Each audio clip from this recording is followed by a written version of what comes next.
What's going on, everybody? This is Tyrone back with Tech Life. And Open Signal released their full report about 15 minutes ago. And there's already a ton of confusion out there just by the various articles and their titles about T-Mobile catching Verizon, and people are just confused. So the first report that I wanted to share with you guys, which was a prediction of Open Signals in the last report, that At&T would become the fastest carrier under Open Signal. So if you guys remember, this used to be a back and forth between T-Mobile and Verizon. Well, At&T has now overtaken the speed winner on Open Signal as well. So it's Ookla, Open Signal, and I forgot the other one that At&T tests. I think it's GW or GSW. So those are now the ones that are showing At&T to be the fastest carrier nationwide. But this is not the section that most are confused about.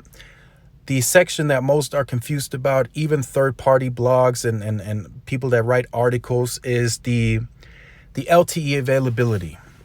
So I just wanted to explain that to most of you guys, because everybody's now saying, oh, look, T-Mobile's network is just as big as Verizon's, and that's not the case. What the 4G availability means is within the respective footprint of the network. So as large as Verizon is, 95.9% of their network is LTE on their size. T-Mobile is a smaller size, but within the footprint of the size of their network, 95.4% of it is LTE. AT&T is at 92.9%. Now people are saying, oh, is AT&T now a smaller network because of that? No, they still have the larger network, but their footprint, their network size, they only have 92.9% of it LTE. So they still have a good chunk of their network on HSPA. So there are areas where you travel to, it may be rural or it may be, a smaller highway, where you still have a data connection, but it is 4G only. There's no LTE. That is still the case in Wyoming and many other places. So that's just something more of a negative towards AT&T for not getting those sites upgraded or up to speed. So that's all that means. It doesn't mean that the network is now smaller or that T-Mobile is now gaining such huge square miles on Verizon. It does not mean that.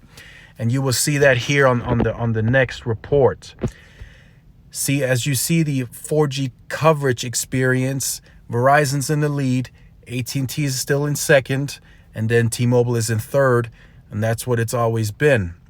That's essentially how it's going to still be, even if the merger is approved.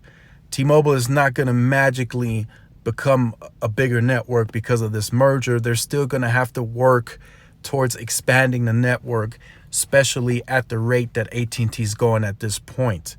Verizon, they're already as big as they are. They're just going to get bigger. So everybody's going to try to catch them on network parity. But AT&T is going to be the most aggressive. I've been speaking to some of my contacts. By the end of this year, AT&T's network is going to look completely different. That's how much of an investment is going towards coverage expansion. So again, I just wanted to cover these few points with the Open Signal. I will leave the full report in the description down below so you guys can check it out.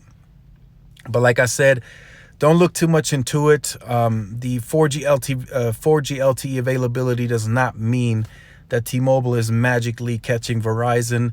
It just means they have most of their towers under their footprint upgraded to 4G LTE. So I just wanted to cover this briefly in this video today. I think it's pretty evident now that going forward, we're going to see a lot more of AT&T in terms of speed increase, and then also network expansion and finally getting the HSPA sites converted to LTE. But as that happens, just keep in mind, as that happens, AT&T is just going to get faster and faster on the nationwide scale, because they're slapping anywhere from 130 to 160 megahertz of spectrum on these sites that never had LTE or that have only been 1 or 2 spectrum bands in the past. So that's an automatic speed boost. That's just something that the T-Mobiles and the Verizons can't do because they don't have that excess spectrum.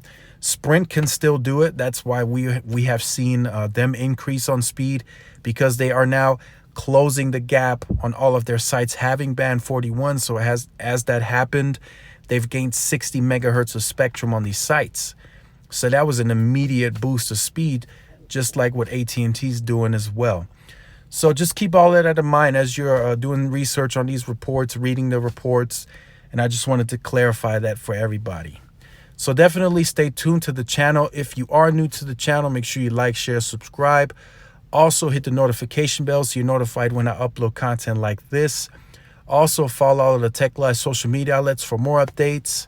And this is Tyrone with Tech Life, and I will see you guys in the next video. Peace.